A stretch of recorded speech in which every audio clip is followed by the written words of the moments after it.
My parents were handing out Disney tickets to all the grandkids. When they got to my kid, sorry, we miscounted. Then they smiled and handed the extras to my sister's kids' friends while my kid watched. I didn't clap back. They passed the last two tickets to a stranger in mouse ears while my son stood there holding a plastic cup of lemonade like it was a shield. My name is William. I'm 37. I'm the background one. The driver. The guy who shows up. Literally. I'm a long-haul trucker with a thermos that smells like diesel and cinnamon, 3 high-vis jackets that never stay clean, and a dashboard St. Christopher that's chipped on the left foot. I know every way station between Amarillo and Joliet. I can sleep in a cab on a windy night, and I can back a 48-footer into a spot with 6 inches to spare. I don't make scenes. I make deliveries. Family role. The fixer. The sure, I'll cover it guy. The one who gets the group chat texts at 2 a.m. because you're always up anyway, right? The one who can be counted on. The invisible version of dependable. It was my dad's birthday cookout. Backyard, folding tables, the big cooler that still has a faded Lakers sticker from 1999. We were told to bring sides. I came with deviled eggs and a cooler tray wedged between my son's soccer ball and a pack of wet wipes. My sister, Avery, arrived late with balloons and a ring light because, of course, she documents everything. Mom clapped her hands. Okay, grandkids to the patio. Grandpa has a surprise. They lined them up like a tiny marching band. Avery's twins were in matching shirts. Disney crew. Her oldest, Maya, had glitter on her eyelids. My son, Ethan, 8, was off to the side in a dinosaur tee he picked himself. He calls it his roar shirt. He doesn't like crowds, but he loves Grandpa, so he tried. Dad made a speech about memories that last forever, and Mom pulled out an envelope stuffed with printed e-tickets. 4 for the twins, 1 for Maya. Mom sang, counting like it was a game. Then she turned to Ethan. She hesitated. Oh, honey, she said to me, voice dropping just a little, we miscounted. I'm sure we can figure something out later. Then, smile bright, shoulders back, she turned and handed 2 extra tickets to the neighbor kids who were there because their mom is friends with my sister's Pilates instructor. I felt Ethan's hand slide into mine. He squeezed. I felt the soft callus where a pencil sits wrong, the one we're working on with his teacher. He whispered, "It's okay, Dad. I like the zoo more anyway." Avery laughed. Not mean, just thoughtless. I promised the twins they could invite besties if there were extras. Sorry, Will. You know how it is. She ruffled Ethan's hair like he was a pet. Here's the thing. I didn't make a scene. I didn't take the tickets back, didn't lecture anybody about fairness, didn't drag out a spreadsheet of what I pay, who I help, or how many miles I drive to show up for this family. I just stood there, quiet. The smell of lighter fluid, overcooked hot dogs, sunscreen. My son's hand in mine. I felt something tilt inside me, like a load shifting on a curve you've taken 100 times. Then Dad added it, just soft enough to sound like a joke, just loud enough that I heard. William's boy is tough. He can sit this one out. We'll make it up at Christmas. A cousin snorted. The neighbor kids hooped. My mom said, "We'll do something special with you later, sweetheart," to Ethan, but she never made eye contact. She was already angling the camera. I carried the deviled eggs back to the truck when we left. No one noticed. I'm not dramatic. But that was the first time I felt a line land between me and them like a drawn curtain. Not slammed, not screamed, just there. Let me back up. This isn't about theme park tickets. It's about a stack of small cuts that looked like kindness when you squinted. I was the kid who fixed things. Garage door tracks, the lawnmower, the squeaky hinge on the pantry. You've always been so handy, Mom would say. And I swallowed whole all the times handy felt like useful felt like you don't have needs that take up space. Avery was the golden one. She wasn't cruel. She just knew where the sunbeam was and stood in it. Cheer captain, then marketing pro, then mom of 3 with a feed full of smiling lunches and bento boxes. My parents glowed when she entered a room. When I showed up sweaty from a haul, they asked if I could take a quick look at the sink. Receipts, you want them? Okay. When my rig broke down in Davenport in February, I slept in the cab because hotels were a waste, according to Dad. I didn't argue. The next month, they asked me to spot Avery $5,000 for a bridge between freelance gigs. I wired it that day. When Ethan was born, I called my mom from the hospital parking lot where I'd run out to cry a little because the nurse said he had a sensory profile we'd need to learn. He'll be fine, Mom said. Don't turn him into a project. Avery posted a miracle with a picture of my newborn where you could see the hospital bracelet with his last name misspelled. I asked her to take it down. She forgot. 3 summers ago, Dad had a mild stroke. He recovered, but the house, my grandparents' place, needed work. The roof curled like potato chips. The HVAC coughed dust. Mom said, "We can't lose the house, William. It's our legacy." She looked at me like I was the bank and the contractor and the therapist in one package. Avery's kids need a place to remember. Here's the number, about $330,000. That's the mortgage I took on to keep the house and the family. My credit, my monthly. I did the math on a paper placemat at a truck stop while Ethan drew dinosaurs on the back. I told myself it wasn't a burden. It was a way to fix something important. We did it temporarily, they said, just until we sort title and the trust. Dad liked that word. Trust. We went to a notary, signed a thing that said we'd add me as co-owner upon final deed update. I took pictures of everything. I always do. Clause 4.7. I noticed it because it sounded specific. Equitable interest recognized concurrent with payment schedule. I Googled it in a parking lot. It sounded like adult protection. I exhaled. For 5 years, I paid. Sometimes a little late, never more than 10 days. I routed it through a separate account so I could track every transaction. I replaced the roof, then the HVAC, then paid for a tree removal after a storm. I fixed the banister Dad swears he'll get to when the season slows down. I handled property taxes when a bill got lost in the mail. I kept screenshots. I kept emails.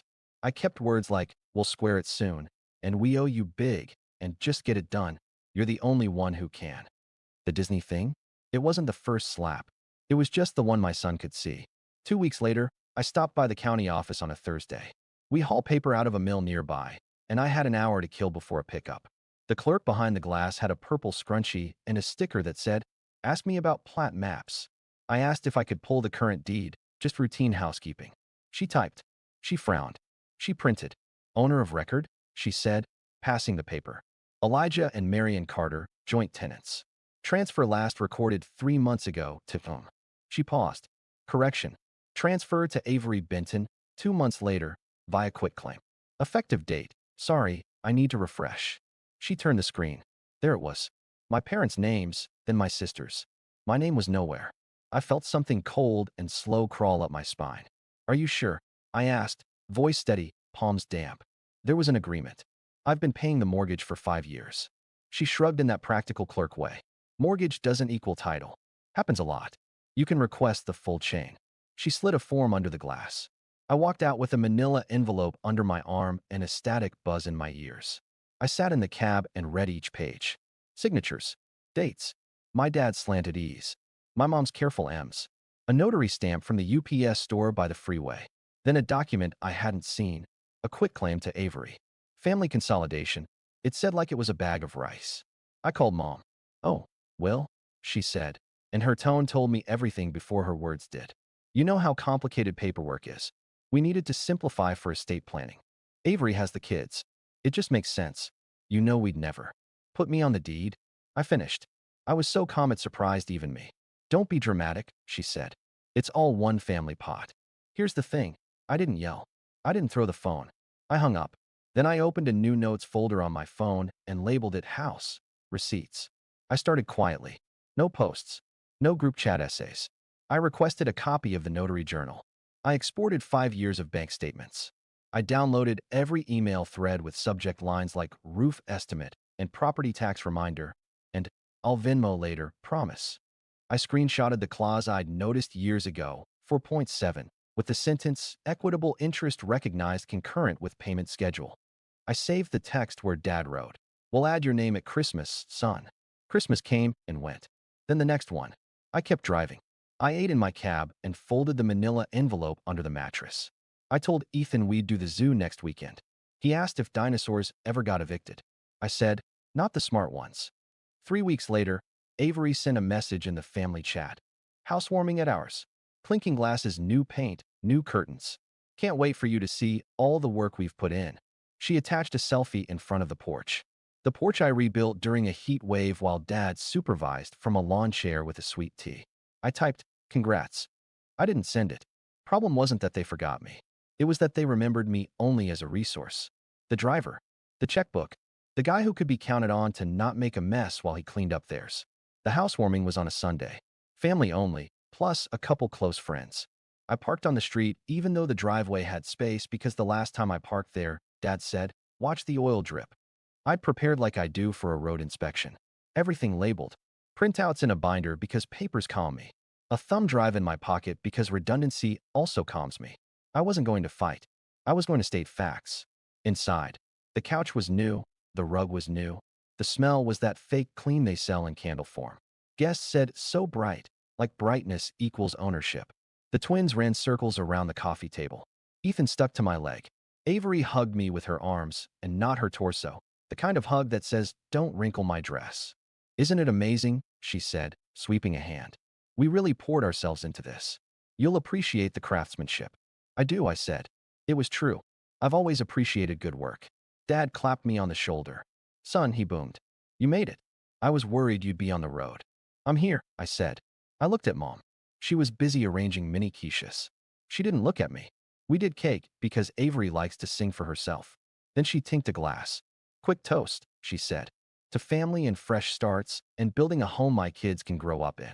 The room hummed with oh how nice. Ethan was tracing the wood grain on the table with one finger. He whispered, this is your table, right? I said, it's our family's table. My voice did not shake. After the toast, I asked, quiet, can we talk? Just the five of us. I meant me, Mom, Dad, Avery, and, because fairness, Ethan. He's a person. He lives here too in his own way. We sat in the dining room. The new chandelier hummed. I'll be quick, I said. I placed the binder on the table. Avery rolled her eyes like binders are for boring men. I opened to tab 1. Mortgage payments. 5 years. $329,784.18. Rounded to $330,000 if we're speaking casually. My account to the lender. You can see the routing. Tab 2. Receipts for roof, HVAC, taxes, tree removal. Tab 3. Emails. We'll add your name at Christmas. Temporary structure until we amend the deed. Tab 4. A printout of the notary agreement from 5 years ago. Clause 4.7 in yellow. Equitable interest recognized concurrent with payment schedule. Avery made a scoff that sounded like a laugh. What is this, Will? A presentation? We're trying to have a party. Mom cut in. We've always said. I held up a palm. I'm not here to argue. I'm here to put words in the same room as actions. Then I slid across the last page. The county deed record. Avery's name. My absence. Dad looked at it like it was a parking ticket we could blame on a broken meter. We told you, he said. Estate planning. Your sister has children. It had to be simple. You're so independent, William. You don't need anchoring like she does. It's not about need, I said. It's about honesty. Avery leaned forward. We invited your kid to every birthday. You can't make this about Disney. I looked at Ethan. He was counting the crystals on the chandelier. This isn't about revenge, I said, each word like a smooth stone. This is about closure. Dad's jaw worked. What exactly are you after? Boundaries, I said. An acknowledgement. Put my name back where your words say it belongs. Or compensate me, in writing, for the full amount I've paid, plus the repairs. And stop using my kid's patience as proof I can absorb being last. Silence. Not heavy, just precise. Avery smiled with zero warmth. Lawyer up, then. If you want to make this ugly. I don't want ugly, I said. I want accurate. Clause 4.7. We all initialed it. I have the notary log. I have the emails. I have the transfers. I have Dad's text on Christmas Eve 2 years ago. We'll record it next week, son. Dad blustered. You're being ungrateful. For paying your mortgage? I asked. For keeping the lights on? For the roof that doesn't leak on your grandkids? Mom snapped. It was small, but it was there. You're making your father feel bad. After everything he's done. Ethan spoke for the first time, quiet. Do we live here? Avery opened her mouth. I didn't let her answer for my son. No, buddy, I said. We don't live here. I stood up. So here's what happens next, I said, still calm. Tomorrow, I'll send a letter. It will list amounts and dates. It will include the clause and the notary info and the timeline. It will offer 2 options. Add me to the deed as equal owner or buy out what I've put in. It will give you 14 days. I won't argue about past Christmases or tickets or who deserves what. I will not be in the group chat for this part. You can go through my representative. Avery snorted. Representative. I looked her in the eye. An attorney, Avery. Not because I'm suing you today. Because I'm done being the only adult at this table without paper. I closed the binder. The chandelier hum felt louder. Then the first phone buzzed in the living room. Then another. Then mine. My screen lit like a slot machine. Dad's missed call, Mom's text, William, stop this. Aunt Karen, heard a rumor? Uncle Tim, you're embarrassing your father. Avery, I will not be threatened in my own home. And, oddly, one from the neighbor's Pilates friend. Wow. Classy. I took Ethan's hand. We're heading out, I said. Congratulations on the paint. It's a good color. We stepped onto the porch. The sky had that late Sunday tint that makes you think about school lunches and early mornings. My phone buzzed again. I turned it off. The next morning, 7:12 a.m., I sat in a strip mall office with a plant that wasn't fooling anyone. The sign said Mason and Holt, Real Estate and Family. The receptionist had an alarming number of sticky notes. I had my binder and a small bag of pretzels because my blood sugar likes boundaries, too. The attorney, Holt, the younger one, listened. He didn't blink at the family parts. He underlined numbers. He circled clause 4.7. This helps, he said. I like that you kept the notary page. Most people don't. He typed a letter that was simple and not angry. Sometimes simplicity feels like power. We sent it certified. We sent an email copy. The subject line, equitable interest, demand for cure. Clean. No adjectives. By noon, the group chat was a bonfire. You're selfish, Aunt Karen wrote. You know your sister has 3 kids. Think of the kids, Dad texted separately, because he knows guilt fits easier when it's private. You're ruining us, Avery wrote. Do you want my children homeless? 26 missed calls in 4 hours. Then 39. I stopped looking. Mom left a voicemail where she cried on minute 2 and then sounded normal on minute 3 to ask if I could still pick up folding chairs for the church. I didn't respond. Holt responded for me, always with the same 2 sentences. Communicate through counsel. We remained open to resolving quickly. Boundaries. They escalated anyway, like people do when the old levers stop working. Dad, you'll regret this. Families don't keep score. Me, we did. For 5 years. We just did it in my account. Aunt Karen called my ex, Mara. Are you okay? William's having some kind of episode. Mara, to her credit, texted me a screenshot with 3 words. Want me blocking? I said, yes, please. She did. Avery posted a picture of her kids on the porch with a caption about choosing joy in hard seasons and a Bible verse that I'm sure means something in a different context. Her friends commented heart emojis. One of them messaged me, be kind to your sister. I didn't reply. Meanwhile, road life went on. I drove to Omaha with paper rolls, to Tulsa with ketchup packets, to Topeka with parts for a place that makes snowplows. I started sleeping again. I stopped checking my phone in truck stop bathrooms. I started letting it ring like a distant storm I didn't have to drive into. Ethan and I built new routines. On my short weeks, we ate pancakes at the diner where they know he likes chocolate chips, but not too many. We planted basil in a window box. We played a road game where we invent stupid billboard slogans. Dad, he said once, chewing thoughtfully, what happens if we don't go to that house anymore? We still have a home, I said. It just doesn't have a porch with a chandelier home. He nodded like that made sense. Kids understand more than we give them credit for. Day 6, Holt sent a second letter because the first one got theatrically lost. Day 9, Avery's husband emailed something that read like a blog comment. We feel attacked. Holt replied with 3 bullet points and a PDF. Day 12, Mom texted, we'll add you to the deed if you stop the drama. I forwarded it to Holt. He said, ask for the draft. We asked. They sent a proposal that put me on title as a permissive occupant with no rights to proceeds on sale. Avery added a smiley face. I sent Holt a single word. No. Day 14. Holt recorded a notice of interest. Nothing scary, just a piece of paper that says we exist so title companies can't pretend we don't. He sent another letter, this one firmer. Absent good faith plan, we will proceed. We didn't threaten. We stated. The calls changed flavor. Okay, Dad said in a voicemail. We can talk. But we're not doing 50-50. Avery has more mouths to feed. Ethan is a mouth, I said to my silent cab. I feed him. We can do a payment plan, Mom said. You don't need it all at once. I needed it when the roof was a sieve, I said to the basil plant. It was getting taller. 20 to 50 calls a day. Then cousins I hadn't seen since 2013 chimed in with paragraphs about loyalty. I muted everything. Holt set a rule. If they text, send to me. If they call, don't answer. If they post, ignore. This was not punishment. This was hygiene. I worried about Ethan. I won't lie. I worried that my calm would feel like neglect. So I did what I know how to do. I kept showing up on time. I told him the truth in kid-sized pieces. Grandma and Grandpa made a mistake, I said. We're asking them to fix it. He asked, are we mad? We're careful, I said. We're allowed to be careful. On day 18, Avery left a message. Fine. We'll buy you out. I exhaled, and then I read the number she sent. It was missing a digit. Or two. She'd subtracted wear and tear, family discount, time we housed you as a teenager, and emotional labor.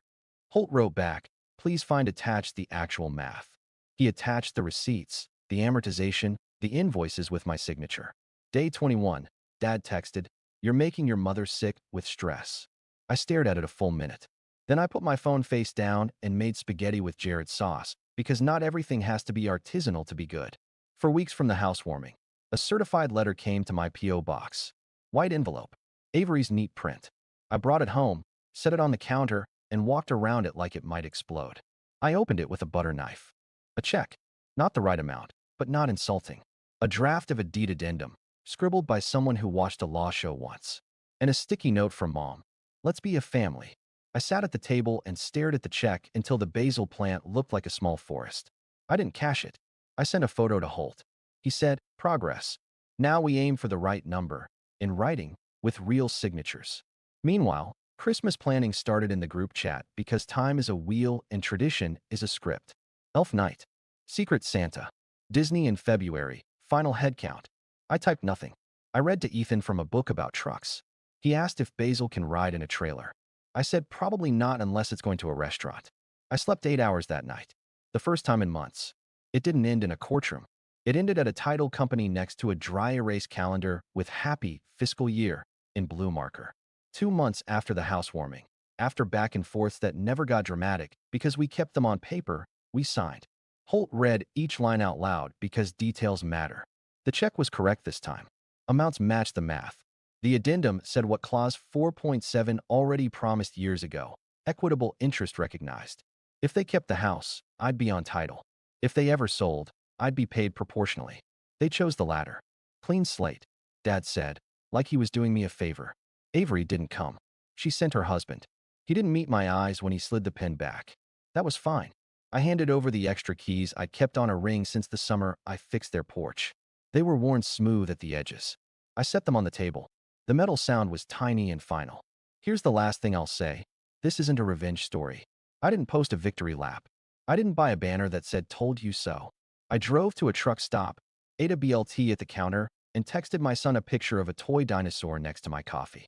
He sent me back a photo of the basil plant. It had 3 new leaves. A year later, my life is smaller in the best way. Fewer calls. Fewer emergencies that pretend to be urgent. More pancakes. I say no more than I used to and yes to the right things. I still drive nights. I still know the way station hours by heart. I still keep binders. Christmas came and went without a Disney conversation. We spent that Saturday at the Science Museum because Ethan likes the planetarium and, his words, stars don't need lines. We held hands in the dark while a fake sky spun. I realized I wasn't holding on for balance anymore. I was just holding on. Mom texted on New Year's. Brunch? Start fresh. I stared at the screen until the bubbles stopped. I set the phone down. I made French toast. I did not reply. Boundaries aren't punishment. They're a map. My name is William. I'm a truck driver. I am not the family wallet. I am not the backup plan. I am a father. I paid the mortgage. I kept the receipts. I asked for closure and got it. I don't need an invitation to a place that required me to vanish to fit. Somewhere in a drawer at the title company, there's a file with my name on it where it belongs.